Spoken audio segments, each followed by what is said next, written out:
Good evening to all.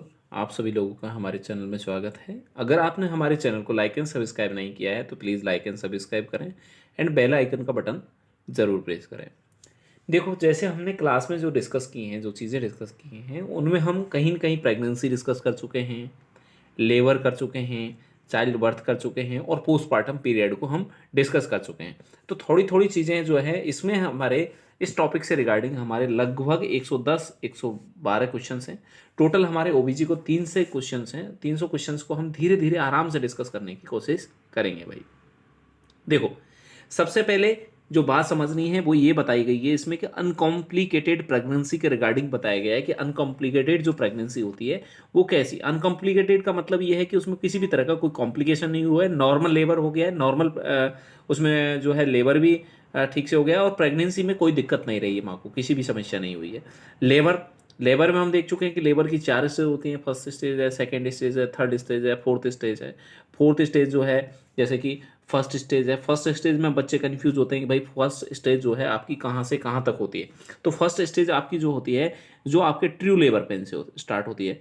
True labour pain से start होती है और ट्रू लेबर पेन से स्टार्ट होकर वो कहाँ तक जाती है आपके, देखो अब यहाँ पर फुल डायलेशन ऑफ सर्विक्स तक जाती है। पर कुछ बच्चे इसमें जब आपको ऑप्शन दिया जाएगा तो वो किस तरीके से दिया जाता है कि बताओ ये जो है फुल डायलेशन ऑफ सर्विक्स तक जाएगी या रप्चर ऑफ मेम्ब्रेन तक जाएगी या कहाँ तक जाएगी। तो जो बच्चे हैं वो कंफ्यूज हो जाते हैं और इसमें कई बार जो है रप्चर ऑफ मेम्ब्रेन, जो मेम्ब्रेन रप्चर है वो भी आंसर कर देते हैं। बेटा समझें बात को, मेम्ब्रेन ऑफ रप्चर जो है वो तो ना तो फर्स्ट स्टेज के अंदर इंक्लूड किया जाता है ना सेकेंड स्टेज के अंदर इंक्लूड किया जाता है, कहीं भी इंक्लूड नहीं करते हैं। पहली बात, मोस्टली जो आपका रप्चर ऑफ मेम्ब्रेन है वो फुल सर्वाइकल जो डायलेशन है उसके बाद में ही होता है। और आपके जो फुल डायलेशन ऑफ सर्विक्स होता है वो कितना होता है, 10 सेंटीमीटर के आसपास, 10 सेंटीमीटर होता है सब।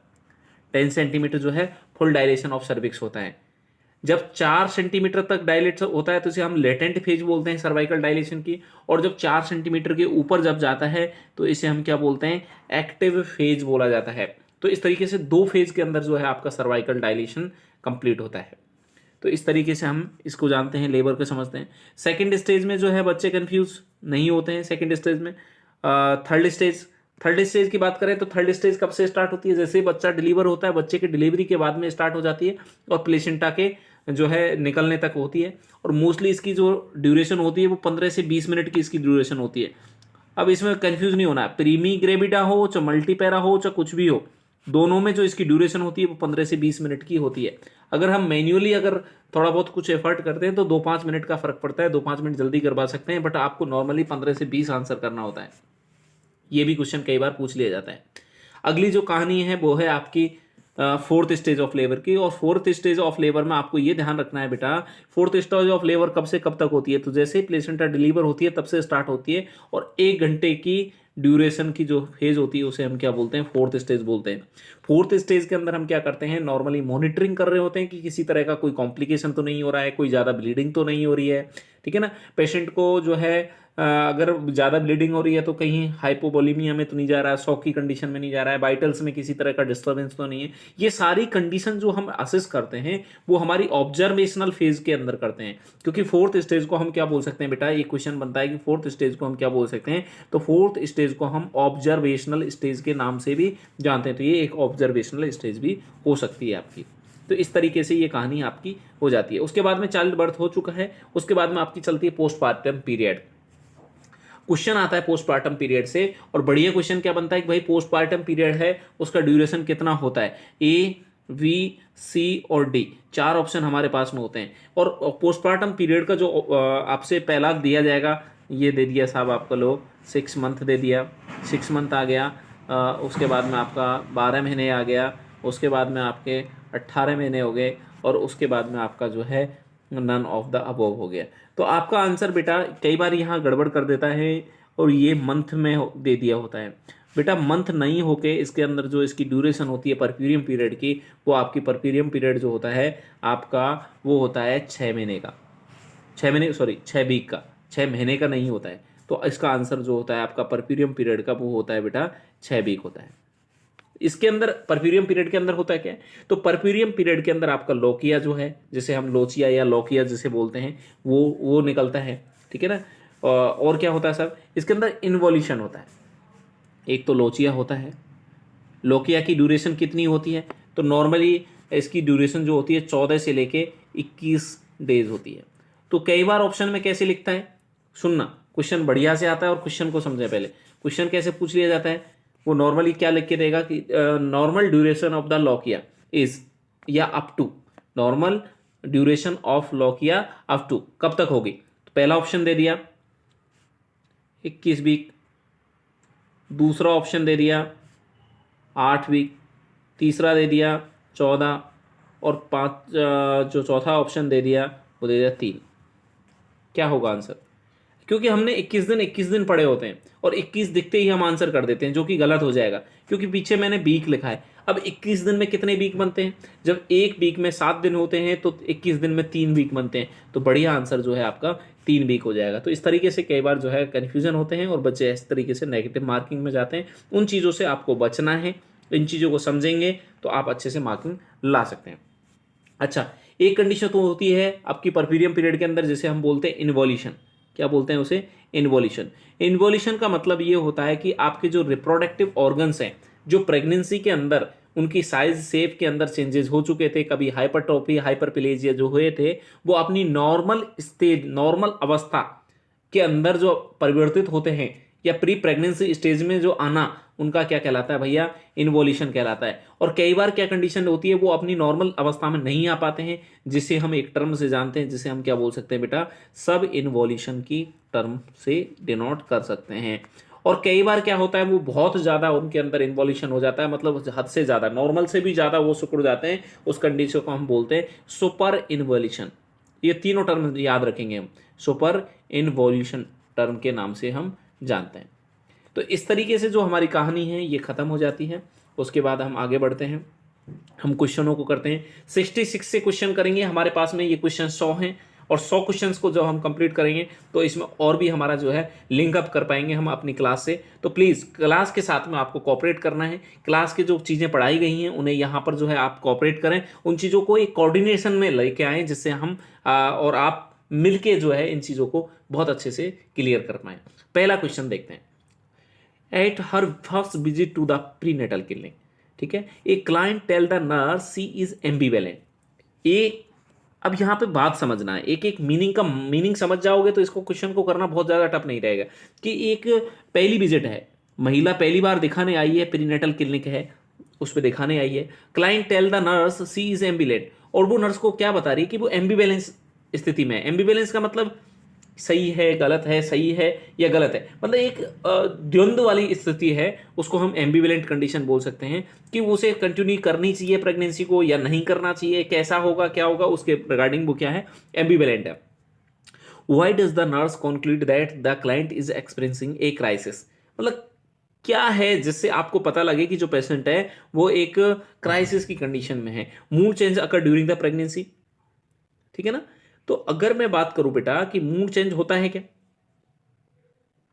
ठीक है ना, तो मूड ऐसा नहीं है कि जो पेशेंट है इतना मूड चेंज हो जाए प्रेगनेंसी के अंदर। देखो प्रेगनेंसी में आपने कोई ऐसा थोड़ी सुना है कि पागल हो जाते हैं या कुछ ऐसी समस्या हो जाती है, ऐसा कुछ नहीं होता है। मतलब कोई इतनी खतरनाक समस्या नहीं होती है कि हम दैनिक जीवन की जो समस्याएं हैं उनमें अपने फैसले नहीं ले पाए, उनमें अपने डिसीजन लेने में कोई इश्यू होता हो, या किसी भी तरह की इतनी मूड चेंजिंग अवस्था नहीं होती है प्रेगनेंसी, ठीक है ना। तो मूड चेंजेस अकर ड्यूरिंग प्रेगनेंसी, क्या अच्छा आंसर हो सकता है कि एम्बिवेलेंट है। बेटा एम्बिवेलेंट होना नॉर्मल है, कॉमन है। जब लेडी कोई फर्स्ट टाइम जब प्रेग्नेंट होती है, जब कोई लेडी फर्स्ट टाइम प्रेग्नेंट होगी तो उसे थोड़ा सा जो है उसके ऑर्गन्स के अंदर, सारे ऑर्गन्स के अंदर जो है थोड़े चेंजेस आ रहे हैं, तो उसे ऐसा लगता है कि दो एक देखो, जब आप पेपर देने जाते हो, पेपर देते हो, तो आप खुद एम्बिवेलेंट रहते हो, इसका मतलब आप बीमार हो नहीं, बीमार तो नहीं है, फिर भी हम एक एम्बिवेलेंट कंडीशन में होते हैं। एम्बिवेलेंट का मतलब है द्वंद्व वाली स्थिति में होते हैं कि हम फेल होंगे या पास होंगे, पता नहीं। बढ़िया पेपर जाता है तब भी हम कंफ्यूज होते हैं, फेल होंगे या पास होंगे। बट ये तो नॉर्मल है, ये स्वाभाविक है, जो कि होना है। तो उसी तरीके से एक प्रेग्नेंट जब वुमेन होती है उसके अंदर में भी एक चिंता या एक डर सताता रहता है कि क्या उसे प्रेगनेंसी को कंटिन्यू करना चाहिए या नहीं करना चाहिए, वो सारी समस्याएं उसे घेरे रखती हैं। तो ये नॉर्मल है भाई। तो मूड चेंजेस अकर ड्यूरिंग प्रेगनेंसी, ये ऑप्शन नहीं हो सकता है कि बहुत ज़्यादा कोई मूड चेंजेस नहीं होते हैं। Pregnancy is a period of change and adjustment to change. Pregnancy एक ऐसी अवस्था है जिसके अंदर चेंजेस होते हैं, परिवर्तन होते हैं, और उस परिवर्तन के लिए हमें एडजस्ट करना पड़ता है। बिल्कुल हाँ साहब, यही तो हम कह रहे हैं कि इसमें परिवर्तन होते हैं और परिवर्तनों को एडजस्ट करना है, ये तो बिल्कुल होना है साहब, ये तो हो सकता है आंसर। ठीक है, hormonal and physiologic changes occur during pregnancy. हाँ, हार्मोनल भी चेंजेस होते हैं और जो है उसके अंदर क्या है, फिजियोलॉजिकल चेंजेस होते हैं। बट ये तो हार्मोनल और फिजियोलॉजिकल चेंजेस तो हमारी पूरी लाइफ के अंदर होते हैं, ठीक है ना, ये तो पूरी लाइफ में हो रहे हैं। हार्मोनल कभी जब हम प्यूबर्टी में आए थे तब भी हमें हार्मोनल चेंजेस हो रहे हैं, ठीक है। लगातार हमारे अंदर जो है फिजियोलॉजिकल चेंजेस हो रहे हैं, फिजियोलॉजिकल चेंजेस हो रहे हैं। हम नॉर्मली हमारी फिजियोलॉजी पहले जिस तरीके से हमारा जैसे डाइजेस्टिव सिस्टम है धीरे धीरे हमारा और ज़्यादा मैच्योर होता है, उसके बाद में धीरे धीरे फिर सल्गेशनेस में चला जाता है। ये हम रिप्रोडक्टिव ऑर्गन की बात करें तो रिप्रोडक्टिव ऑर्गन जो है हमारी स्टार्टिंग फेज थी, जब हमने जन्म लिया था तो इतने एक्टिव नहीं थे। जैसे जैसे प्यूबर्टी आई और अच्छे एक्टिव हो गए थे और धीरे धीरे उनकी जो कार्य करने की क्षमता है वो धीरे धीरे डिक्लाइन होने लगेगी। तो ये तो फिजियोलॉजिकल चेंजेस होना, हार्मोनल चेंजेस होना, ये तो जिंदगी भर का चलता रहेगा। पर प्रेगनेंसी के अंदर जो है एक चेंजेस की अवस्था है, ये एक अपने आप में एक चेंजेस है और उसमें एडजस्टमेंट करना पड़ता है हमें। देखो अब एक फीमेल रहेगी, उसके गेट के अंदर चेंजेस हो जाएगा क्योंकि उसके अंदर एब्डोमेन का जो साइज है वो इंक्रीज होगा, तो कहीं ना कहीं उसकी बॉडी इमेज भी चेंज हो रही है, कहीं कहीं उसमें जो रिप्रोडक्टिव ऑर्गन के अंदर स्वेलिंग वगैरह है, नॉर्मली उसका ब्लड वॉल्यूम का अमाउंट है वो बढ़ जाता है, ठीक है ना। तो ये सारी चीजें हैं यहाँ पर होती रहती है। और यहाँ पर एक क्वेश्चन और बताता हूँ बेटा कि टोटल प्रोटीन का लेवल बढ़ता है या घटता है। यहाँ पर तो टोटल बॉडी के अंदर प्रोटीन का लेवल जो है हमारे अंदर बढ़ जाता है, जबकि प्लाज्मा प्रोटीन का लेवल नहीं बढ़ता है। प्लाज्मा प्रोटीन का level comparison to blood volume क्या हो जाता है, डिक्रीज हो जाता है। दोनों बात को समझें। बॉडी में अगर पूछा जाए कि टोटल प्रोटीन का लेवल बढ़ता है या घटता है तो टोटल प्रोटीन लेवल बढ़ता है, जबकि पूछा जाए प्लाज्मा का प्रोटीन जो है, प्लाज्मा के अंदर जो प्रोटीन प्रेजेंट होता है उसका लेवल बढ़ता है या घटता है, तो उसका लेवल जो है आपका अंदर क्या हो जाता है, डिक्रीज हो जाता है। तो ये क्वेश्चन आपका क्लियर हो जाना चाहिए।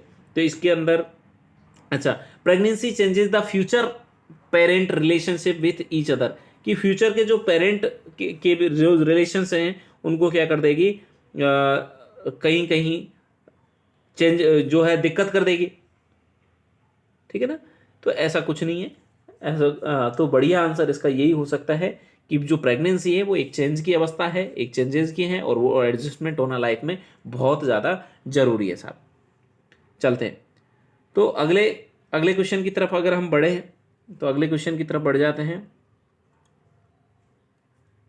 अगला क्वेश्चन आता है आपका 67। देखो भाई, किसी पे कोई भी क्वेश्चन में कोई डाउट रहे प्लीज जाके अपने कमेंट बॉक्स में जाके कमेंट कर सकते हैं। और अगर किसी ने हमारे चैनल को सब्सक्राइब नहीं किया है तो एक बार सब्सक्राइब जरूर करें, जिससे हमें भी आपका मोटिवेशन मिलता रहे और हम आपके लिए काम करते रहें, ठीक है ना। अच्छा, a pregnant women who's term is admitted to the birthing unit in active labour.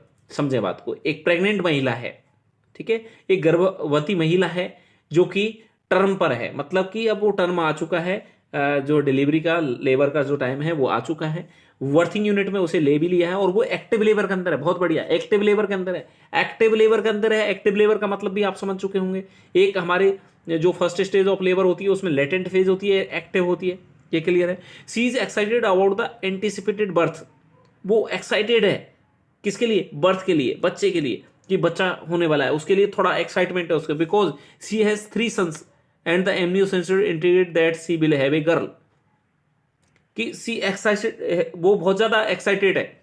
और वो एक्साइटेड क्या है कि बर्थ होने वाला है, बच्चा होने वाला है, ठीक है। और उसके पहले से 3 लड़के हैं और एमनियोसेंटेसिस से ये इंडिकेट किया था कि अभी लड़की होने वाली है, तो वो खुश होगी एक भाई 3 तो पहले से लड़के हैं, एक अपने पास में लड़की भी हो जाएगी, तो बढ़िया है सब, लड़का लड़की का पूरा फैमिली अपना क्या है पूरा फिल हो गया है, इसको लेकर खुशी में है।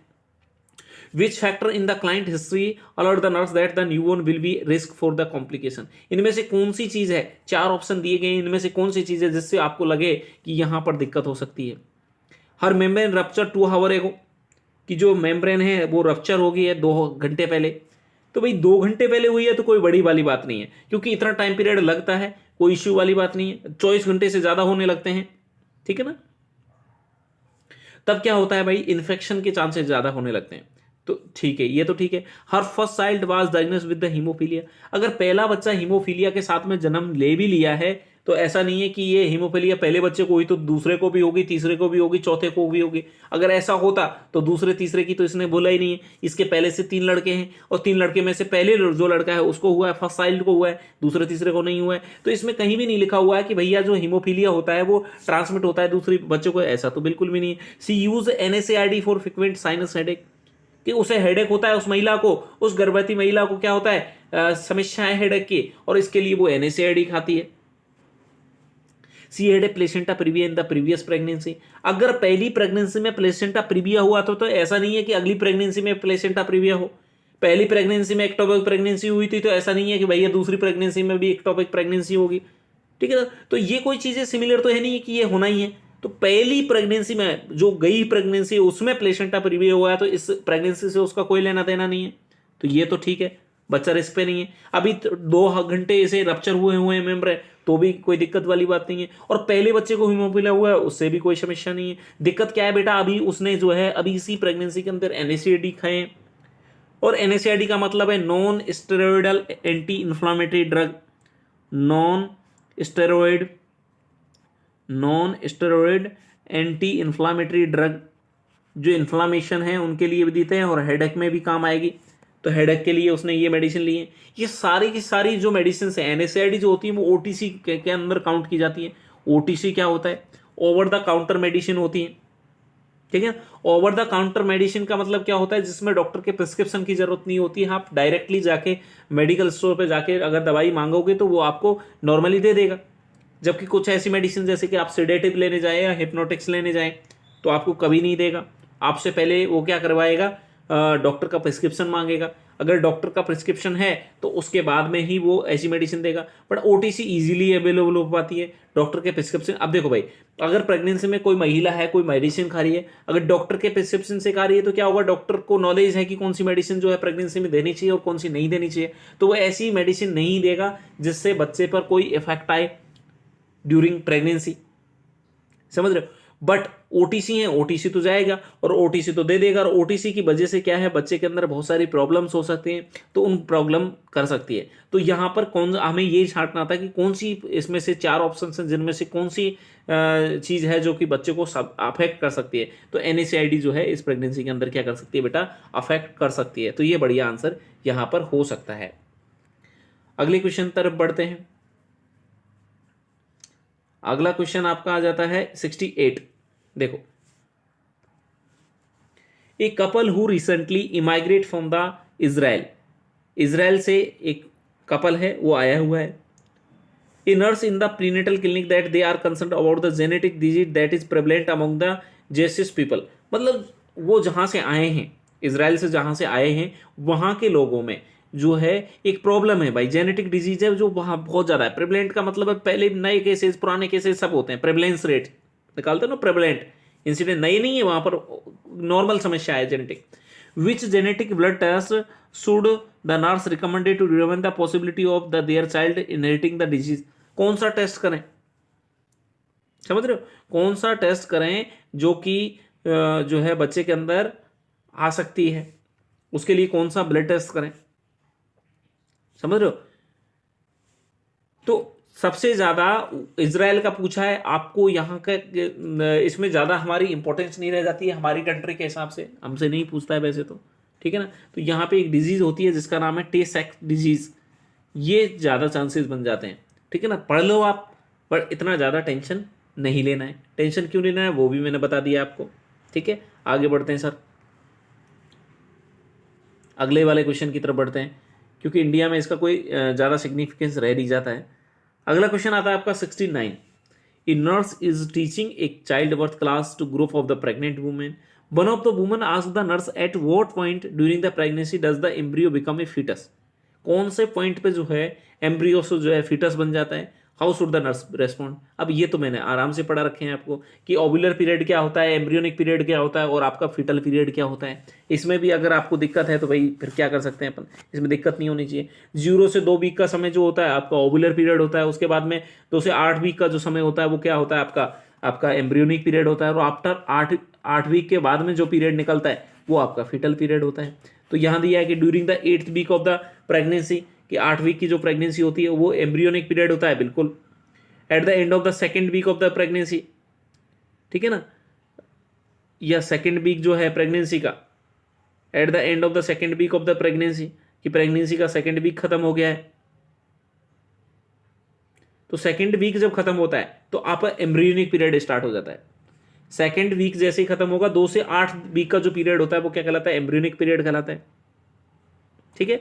अच्छा, when the fertilised ovum become implanted, कि जब फर्टिलाइज्ड ओवम जो इम्प्लांट होता है वो तो आपका ओवुलर पीरियड कहलाता है, 2 वीक तक का तो ओवुलर पीरियड ही है भैया।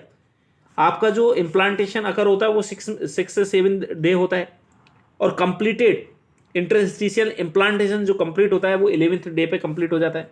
कितने डे पे कंप्लीट होता है, वो 11th जो डे है उस पर कंप्लीट हो जाता है। ये भी हमें याद रखने हैं ये सारे question. When the product of the consumption are visualised on the sonograph, तो सोनोग्राम से कोई मतलब नहीं है, वो तो हम कभी भी देख सकते हैं, वो इसका कोई लेना देना नहीं है।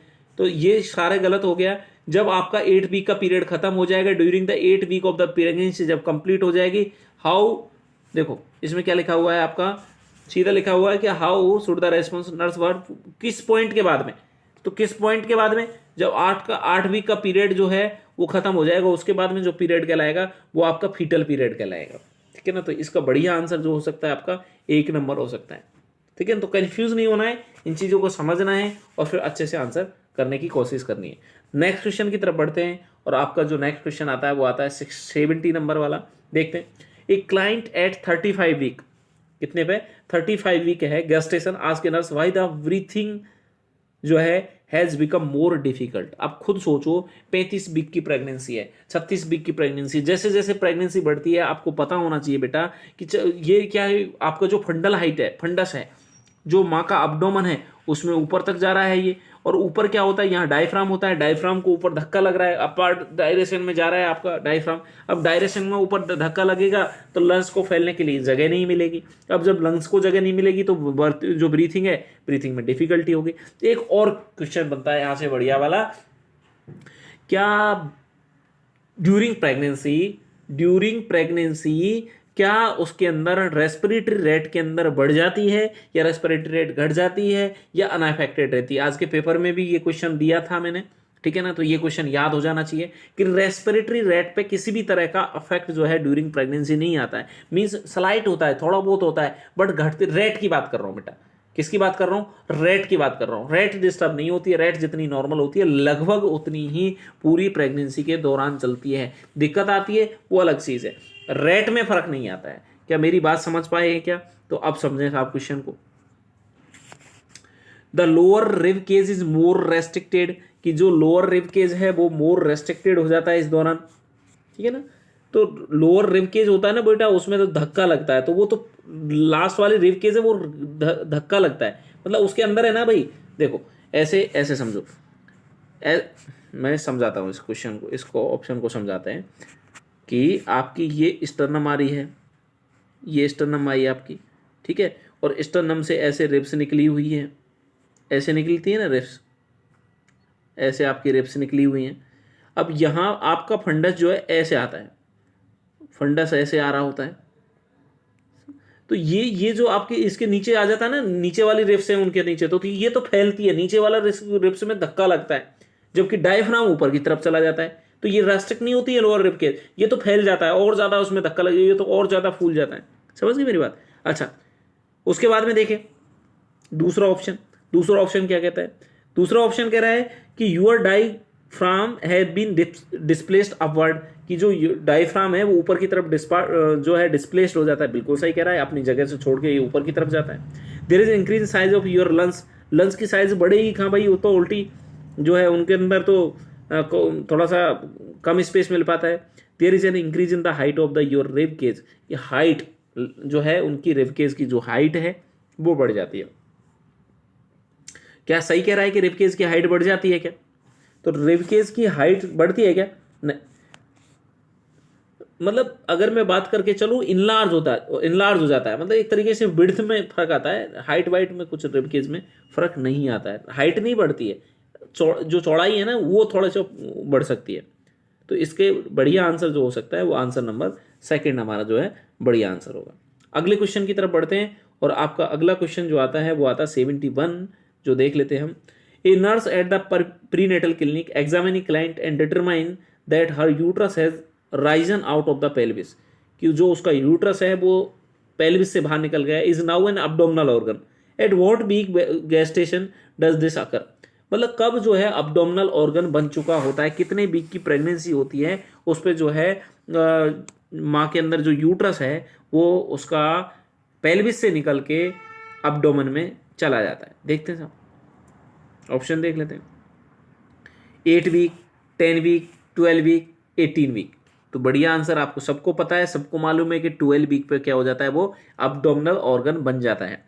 आफ्टर डिलीवरी, अगला क्वेश्चन, आफ्टर डिलीवरी जैसे ही आपका बच्चा निकल जाता है उसके बाद में जो सिम्फाइसिस से जो फंडल हाइट होती है वो आपकी कितनी होती है बेटा, 13.5 सेंटीमीटर होती है। 24 घंटे तक इसमें कोई चेंजेस नहीं होते हैं। आफ्टर 24 आवर 1.25 सेंटीमीटर, कितनी, 1.25 सेंटीमीटर इसकी जो हाइट है उसके अंदर रिडक्शन होने लगता है, और लगभग 2 वीक के अंदर, लगभग 14 दिन के अंदर इसकी जो दोबारा से ये क्या बन जाता है, पेल्विक ऑर्गन बन जाता है। तो दोनों तरीके से क्वेश्चन है। जब माँ प्रेग्नेंट होती है तो ये पेल्विस से निकल के अब्डोमेन में कब जाता है, तो बार में बीक पे जाता है, दे पे नहीं, बार में बीक पे जाता है। और वापस जब डिलीवरी हो जाती है उसके बाद में ये पेल्विक ऑर्गन कब बनता है, तो ये पेल्विक ऑर्गन बनता है साहब बार में से लेके 14वें दिन तक। एक्चुअल में 14वें दिन पढ़ते हैं हम, तो 14वें दिन, यहाँ दे की बात है बाद की, और पहले इसकी किसकी बात है भैया, बी की बात है। दोनों में कंफ्यूज नहीं होना है, दोनों चीजों को समझना है। अगला क्वेश्चन देखते हैं, अगले क्वेश्चन की तरफ बढ़ते हैं, और बढ़िया क्वेश्चन है अगला वाला, और अगले वाले क्वेश्चन को हम देख लेते हैं साहब। और अगला क्वेश्चन आपका आता है, कुछ टेस्ट दिए हुए हैं और उन टेस्टों को हम करने की बारी आती है, ठीक है, उन टेस्टों को करने की बारी आती है। और तू देखो भाई, कर लेते हैं। तो a client has several test during the pregnancy, place the test in the order they should be perform during the pregnancy. जब कोई महिला प्रेग्नेंट होती है तो उसके अंदर बहुत सारे टेस्ट कर सकते हैं, और जब उनमें से टेस्ट करवाए जाते हैं तो कौन सा टेस्ट है जिसे सबसे पहले करेंगे, उसके बाद कौन सा करेंगे, उसके बाद में कौन सा करेंगे, उसके बाद में कौन सा करेंगे। तो बच्चे कंफ्यूज नहीं होना है, समझना है पहले। अगर आप समझ चुके हो तो एक एक चीज को आराम से निकाल लोगे, कोई समस्या ही नहीं होगी। देखो सर, सबसे पहले हम पकड़ते हैं जो हमसे बहुत बढ़िया से आता है, उसे हम सबसे पहले पकड़ना चाहिए। सबसे पहले देखो, आपने अल्फा फीटो प्रोटीन का नाम सुना हुआ है, AFP, अल्फा फीटो प्रोटीन करते हैं, testing for neural tube defect कर सकते हैं, मतलब एमनियोसेंटेसिस वगैरह कर सकते हैं, एमनियोसेंटेसिस वगैरह।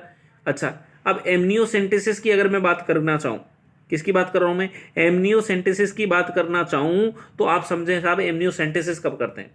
तो हमारे पास में यहां पर 3 टेस्ट होते हैं। कितने टेस्ट होते हैं यहाँ पर, हमारे पास में 3 टेस्ट होते हैं। और कौन कौन से 3 टेस्ट होते हैं वो सुने पहले।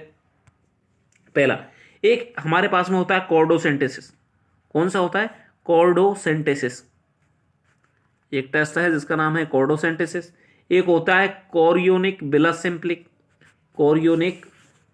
कोरियोनिक विलस सैंपलिंग, और एक होता है हमारे पास में एमनियोसेंटेसिस। देखो भाई, 2 C हैं, बेचारा अकेला A रह गया है, तो A अकेला रहने की वजह से क्या हुआ है, इसको घेर लिया है, A को घेर लिया है C ने, 2 C ने। एक कोरियोनिक है और एक कॉर्डो है, H पहले आता है, मतलब ये कोरियोनिक रहेगी और ये जो आपकी कॉर्डोसेंटेसिस रहेगी। ऐसे याद रखना है आपको, ठीक है। अब इस तरीके से आपने जमा लिया। अब समझो भाई, 10 से 20, ये 10 है, ये 20 है, ये 15 है। ये 10 से 12 वीक पे करते हैं, और इसी तरीके से 2 इसमें से घटा लो तो ये 18 से 20 वीक पे करते हैं, और ये लगभग जो है आपका 15 वीक पे करते हैं। मतलब ऐसे बोल सकता हूँ 14 से 16 वीक पे करते हैं या 15 वीक पे करते हैं। तो इस तरीके से आप निकाल सकते हैं, तीनों टेस्टों को याद कर सकते हैं। ये जो पेपर में दिया है, ये आपकी बुक में जो क्वेश्चन दिया है, इससे भी ज्यादा इंपॉर्टेंट है जो मैं बता रहा हूं अभी। ये टेस्ट ज्यादा पूछा जाता है, कोरियोनिक विलस सैंपलिंग, कॉर्डोसेंटेसिस, एमनियोसेंटेसिस का जो क्वेश्चन है वो बहुत आयत से आपसे पूछा जाता है, जिसको आपको बढ़िया से याद रखना पड़ेगा कि एमनियोसेंटेसिस जो हम करते हैं वो बेटा 15 वीक पे किया जाता है, कॉर्डोसेंटेसिस आपका किया जाता है वो आपका 18 से 20 वीक पे किया जाता है, और कोरियोनिक विलस सैंपलिंग जो है आपकी की जाती है 10 से 12 वीक पे की जाती है। और कैसे याद रखेंगे कि भाई 2 C के बीच में अकेला A फंस गया है, ठीक है ना। ये अकेला जब कोई चीज़ होती है और बहुत सारे ग्रुप है तो वो एकदम से उसका घेरा बना के बैठेंगे, ठीक है, तो घेरा बना के बैठ लिए। और कोरियोनिक लिखोगे तो CH आएगा, जबकि कॉर्डोल लिखोगे तो CO आएगा, तो O बाद में आता है, H पहले आता है। तो इस तरीके से हम इनको जमा लेंगे और इस तरीके से हम ये कर लेंगे। तो लगभग आपका एमनियोसेंटेसिस आता है 14 से 15 वीक या 16 वीक बोल सकते हैं, 15 वीक आ गया आपका आंसर। सकल सेल स्क्रीनिंग, अगर आप बोलोगे ना सिकल सिकल सिकल सिकल, जब भी आप माँ की शकल देखो, शकल तो समझते हो ना, फेस, और जैसे ही फेस देखा और साहब पहला तो ये टेस्ट करा लो, तो शकल देखते ही टेस्ट करवा देना है, उसको बोलते हैं सिकल सेल स्क्रीनिंग। तो सिकल सेल स्क्रीनिंग तो सबसे पहले स्टार्टिंग करनी है, तो सिकल सेल स्क्रीनिंग तो सबसे पहले कर देंगे आप, ठीक है।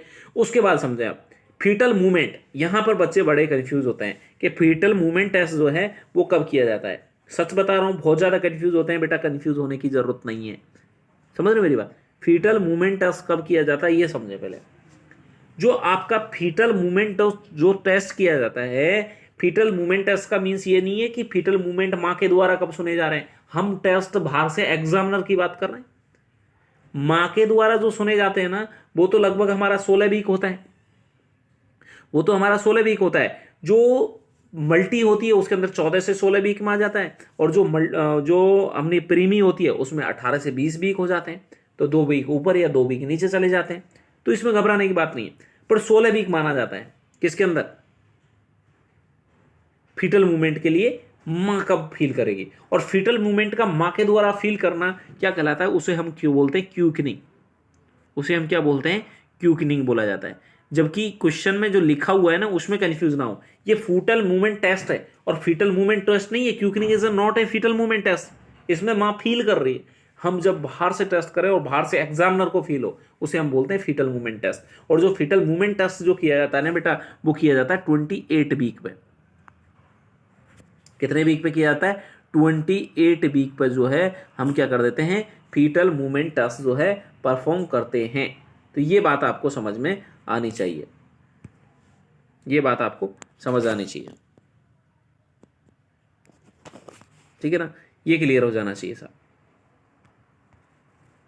उसके बाद आगे बढ़ते हैं। तो आपका एक तो ये हो गया, लगभग 14-16 वीक पे ये हो गया, सिकल पहला हो ही गया है। 28 वीक ये हो गया है, 28 वीक ये हो गया है, ठीक है ना। तो ये सीक्वेंस तो कुछ सीक्वेंस तो आप जमा पाए। उसके बाद में आता है आपका ग्रुप बी, स्ट्रेप्टोकोकस आ जाता है। उसके बाद में सीरम ग्लूकोज लेवल आ जाता है। तो सीरम ग्लूकोज लेवल जो है लगभग वही 26-28 वीक पे सीरम ग्लूकोज लेवल कर लिया जाता है। तो सीरम ग्लूकोज लेवल जो है ना हम पहले कर लेते हैं। अब ऐसे कैसे याद रखें सर, सीरम ग्लूकोज पहले करते हैं या मूवमेंट टेस्ट। अब आप खुद सोचो, एक ट्रिक बताता हूं कि भैया आप मूवमेंट करने जाते हैं, आप रनिंग करने जाते हैं। रनिंग करने के लिए आपको ग्लूकोज की जरूरत होती है, तो ग्लूकोज पहले खा के जाते हैं, तभी तो आप में एनर्जी रहेगी, एनर्जी रहेगी तो बढ़िया दौड़ोगे। तो ग्लूकोज टेस्ट पहले कर लेते हैं फीटल मूवमेंट से। तो ये भी क्लियर हो गया।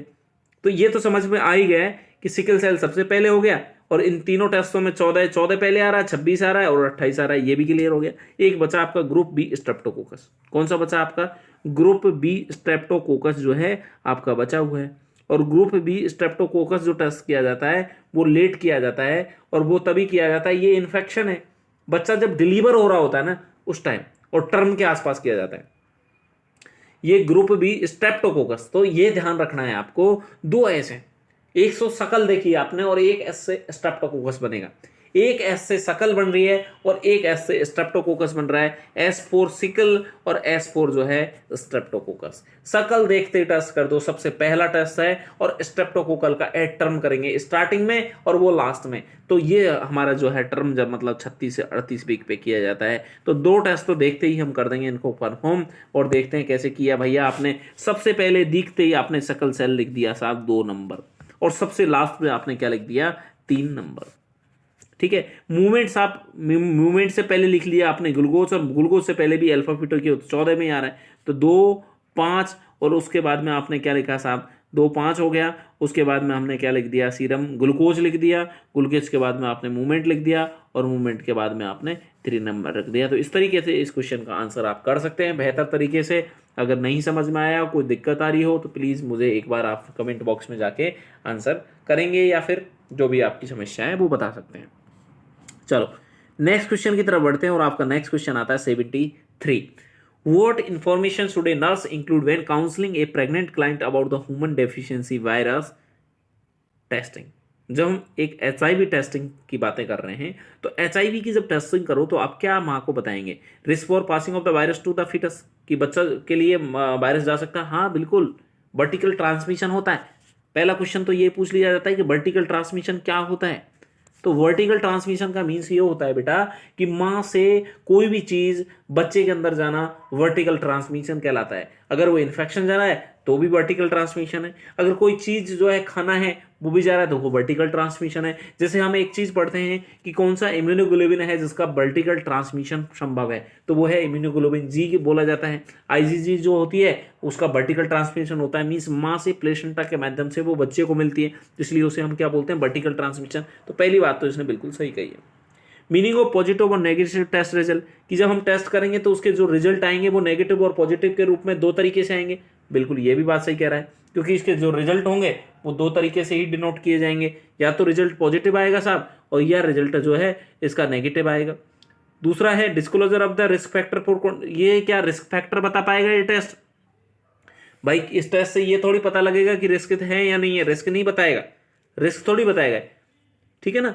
अच्छा दूसरा, requirement that pregnant women are tested for HIV, requirement that जो है प्रेग्नेंट वुमेन आर टेस्टेड, तो ऐसा कहीं भी नहीं लिखा हुआ है, वो कहीं भी आप पढ़ते नहीं हो कि प्रेग्नेंट लेडी में आपको जो है HIV का टेस्ट करवाना चाहिए। ये तो अकस्मात से अगर ऐसा है तो कोई जब हमें कोई शक होता है या फिर जो है वो महिला, ऐसी महिला जिसके अंदर बार बार ब्लड ट्रांसफ्यूजन हो रहा है, तो ऐसी कंडीशंस में हम HIV का टेस्टिंग करते हैं। बाकी तो हमें प्रेग्नेंट लेडी के अंदर कोई कंपलसरी टेस्ट नहीं है भैया ये कि आपको करना ही करना है। तो ये तो बोला है कि कंपलसरी रिक्रूटमेंट बोल रहा है, तो ये तो बिल्कुल गलत बोल रहे हैं, ठीक है। कॉन्ट्रैक्टिंग रिस्क फैक्टर बताएगा कि टेस्ट रिस्क फैक्टर थोड़ी बताता है, टेस्ट तो ये बताएगा कि जो बंदा है उसे HIV है या नहीं है, HIV टेस्ट तो यही बताएगा। Emotional, legal and medical implication of the test result, कि इसके इमोशनल, लीगल और मेडिकल इंप्लीकेशन हो सकते हैं, बिल्कुल इमोशनल भी रहेंगे। अगर पॉजिटिव आया तो देखो क्या हालत होने वाली है, समझ रहे मेरी बात? तो वो तो होना ही होना है, क्योंकि सब लोग इसे ऐसे समझेंगे पता नहीं इसके संबंध किसके साथ में है, भले ही उसे ब्लड ट्रांसफ्यूजन से हुआ हो, बट सबके सबका जो मीनिंग होगा, सबकी जो सोच होगी, सब लोगों की सोच गलत होगी, सब लोग गलत सोचेंगे उसे, एक घृणा की दृष्टि से उसे हमारे समाज में देखा जाएगा। तो इस तरीके से हम कह सकते हैं एक सोशल स्टिग्मा की तरह देखा जाएगा। दूसरा लीगली भी उस पर इफेक्ट आएगा क्या? हाँ साहब, उस पर लीगली भी इफेक्ट आ सकते हैं और उस पर जो है मेडिकल इम्प्लीकेशन भी हो सकते हैं। तो ये इस तरीके से ये अफेक्ट आएगा। तो इसमें 1, 2 और 5 बढ़िया ऑप्शन हो सकते हैं। अगले क्वेश्चन की तरफ बढ़ते हैं हम, और अगला क्वेश्चन आपका आ जाता है 74। देखते हैं भैया, at what time during the prenatal development should the nurse expect the greatest foetal weight gain? सबसे ज्यादा फीटल गेन कब होता है? First trimester, second trimester, third trimester या इम्प्लांटेशन पीरियड? देखो धीरे धीरे वेट बढ़ता है, और मैं तो कहूंगा बढ़िया जो बेटा समझे बात को कि सबसे ज्यादा वेट इसने बोला है कब गेट गन होगा। तो लगभग हम जो बात करते हैं कि जो पहला ट्राइमेस्टर होता है उसमें लगभग 1 kg के आसपास बढ़ता है, उसके बाद में दूसरे ट्राइमेस्टर में 5 kg बढ़ता है, और तीसरे ट्राइमेस्टर में भी 5 kg बढ़ता है। जैसे हम पढ़ते हैं हमारे इंडियन रेफरेंस के अंदर टोटल जो वेट गेन होता है वो कितना होता है बेटा ड्यूरिंग प्रेगनेंसी? वो होता है आपका 11 kg। बट आज मैंने जो आपको पढ़ाया है आप जो क्लास में, और जो क्लास के अंदर एक टेस्ट दिया था, वो टेस्ट में आपने देखा होगा कि टेस्ट के अंदर जो हमने डिस्कस किया है तो वहां हमने ऐसे नहीं देखा कि 11 kg ही बढ़ेगा, तो वहां हमने अलग अलग वैल्यूज देखी हैं कि अगर जो महिला है, जो प्रेग्नेंट लेडी है, वो ओवरवेट है, अंडरवेट है या नॉर्मल BMI है। जो नॉर्मल BMI के साथ में होती है उसका वेट गेन जो होता है बेटा 11 से 16 kg तक होता है। जो हमारी नॉर्मल BMI के साथ में जो महिला है उसका वेट गेन जो है 11 से 16 kg तक होता है। तो इसलिए हम ये कह सकते हैं कि जो लास्ट का ट्राइमेस्टर धीरे धीरे थोड़ा बहुत ज़्यादा बढ़ता होगा, तो थर्ड ट्राइमेस्टर के अंदर ज़्यादा कह सकते हैं अगर इस तरीके से ऑप्शन पूछा जाए। नॉर्मली क्या होता है? नॉर्मली ये होता है कि फर्स्ट ट्राइमेस्टर में 1 kg बढ़ता है, दूसरे में 5 kg बढ़ता है, और तीसरे में भी 5 kg बढ़ता है, पर थोड़ा बहुत ज़्यादा हो सकता है। अगर थोड़ा बहुत इंक्रीज 11 से 12 kg हो रहा है तो मतलब मैं ये कहूँगा कि 6 kg इसमें बढ़ा होगा, 5 इधर बढ़ा होगा, 1 kg इधर बढ़ा होगा। तो ज़्यादातर जो है हम थर्ड ट्राइमेस्टर है उसको ज़्यादा प्रायोरिटी देंगे और बढ़िया आंसर हो सकता है हमारा। ठीक है, नेक्स्ट क्वेश्चन की तरफ हम बढ़ जाते हैं सर। नेक्स्ट क्वेश्चन की तरफ बढ़ेंगे तो आपका नेक्स्ट क्वेश्चन आ जाता है 75। देखते हैं साहब। एक client tell the nurse that first day of the last menstrual period was 22 July. 22 जुलाई है। What is the estimated day of the birth. Birth की ईडीडी जोड़ना है। ईडीडी जोड़ना है तो ईडीडी जोड़ने के लिए आप क्या करते हैं, लास्ट मेंस्ट्रुअल पीरियड में एक साल जोड़ दो। तो जोड़ो साहब। तो ये 22 जुलाई है, 22 जुलाई में एक 2010 है, तो 22 जुलाई में जोड़ा आपने तो कितना हो गया, 22 जुलाई 2011 हो गया साहब। 22 जुलाई 2011 आ गया। अब इसमें से 3 महीने घटा दो तो जुलाई में से जून रह गया। जून, जून से पहले मई, मई से पहले अप्रैल, तो ये लगभग 22 अप्रैल आ गया आपका। ये कितना आ गया आपका, 22 अप्रैल आ गया। और 22 अप्रैल में आपको क्या जोड़ना है, फिर 7 डेज जोड़ने होते हैं। तो 22 में 7 जोड़ दो साहब। पहली बात तो अप्रैल में 2 हैं साहब, एक 22 है और एक 29 है, तो 22 तो नहीं होगा साहब। 22 में 7 जोड़ते ही 29 अप्रैल 2011 आ जाएगी। क्योंकि हमारा जो ईडीडी का फॉर्मूला होता है, नेगलेज जो रूल होता है, जो हमारा नेगलेज रूल होता है वो क्या कहता है कि सबसे पहले जो लास्ट एलएमपी जो होता है, एलएमपी के अंदर हमें क्या जोड़ना होता है, हमें वन ईयर जोड़नी होती है। वन ईयर में से फिर हमें 3 महीने घटाने होते हैं, फिर 7 दिन हमें जोड़ने होते हैं। इस तरीके से हमारा नेगले रूल काम करता है। तो ये हम कह सकते हैं साहब, और जो है इस तरीके से ये कहानी हो जाएगी। ठीक है, नेक्स्ट क्वेश्चन की तरफ आते हैं। और नेक्स्ट क्वेश्चन क्या है आपका, आज का 76 नंबर का क्वेश्चन है, लास्ट क्वेश्चन है आज की क्लास का। फिर हम कल डिस्कस करेंगे बाकी के क्वेश्चंस को। एक घबराना नहीं है। दूसरी चीज बेटा, अगर जो चैनल है उसे लाइक एंड सब्सक्राइब नहीं किया तो लाइक एंड सब्सक्राइब करना है, और दूसरा अपने दोस्तों के साथ में से शेयर भी करना है। What information concerning the child bearing process should the nurse teach a client during the first trimester of pregnancy. ठीक है ना। तो चाइल्ड बियरिंग प्रोसेस की कौन सी इंफॉर्मेशन है जो उसे नर्स जो है उसे टीच करनी चाहिए पेशेंट को फर्स्ट ट्राइमेस्टर के अंदर। लेबर एंड बर्थ बताना चाहिए, साइन सिम्टम ऑफ कॉम्प्लिकेशन है, role of the transition into the parenthood and its acceptance है, या physical and emotional changes resulting from the pregnancy. तो कौन सी चीजें जो आपको सबसे पहले बतानी है। देखो भाई, कॉम्प्लिकेशन तो होंगे या नहीं होंगे कोई जरूरी नहीं है, एक नॉर्मल भी तो हो सकता है कॉम्प्लिकेशन होना।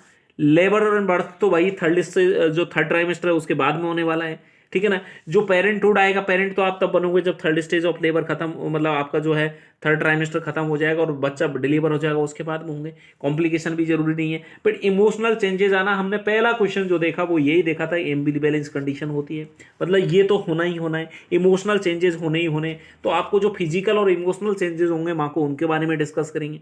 उसके बाद में अगर कोई चीज डिस्कस करनी होती सेकंड प्रायोरिटी पे, तो साइन एंड सिम्टम को मैं क्या करता है इसमें बता रहा होता है। तीसरी चीज अगर कोई बता रहा होता तो लेबर एंड बर्थ बता रहा होता है, क्योंकि रोल एंड ट्रांजिशन जो पेरेंटहुड है वो तो बाद में ही आएगा, पहले बच्चा तो जन्म ले, तो थर्ड प्रायोरिटी पे ही आएगा। और फोर्थ प्रायोरिटी जो है आपकी role transition into the parenthood and its acceptance जो है वो लास्ट प्रायोरिटी होती। तो इस तरीके से हम क्या कर सकते हैं, इसकी प्रायोरिटी को सेट कर सकते हैं।